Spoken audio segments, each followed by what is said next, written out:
To my channel. నేను ఇవాళ కొబ్బరికాయ నవ్వుజుతో బూరెలు వేస్తున్నాను.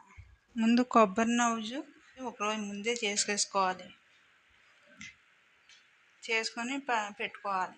తర్వాత ఈ ఉండలు చిన్న చిన్న ఉండల కింద చేసుకొని బూరెలాగా వేసుకోవాలి. ఇది కనుక చేసుకొని పెట్టుకొని ఫ్రిడ్జ్లో పెట్టుకుంటే కనుక ఒక నెల రోజుల వరకు ఉంటుంది. తడి చేయకుండా పెడితే బాక్స్ కూడా తడిగా ఉండకూడదు. తడి ఉంటే కనుక పాడైపోతుంది. ఇది మధ్య మధ్యలో మనకి ఏది కావాలో అది చేసుకొని తినొచ్చు. బూరెలు వేస్తున్నాను.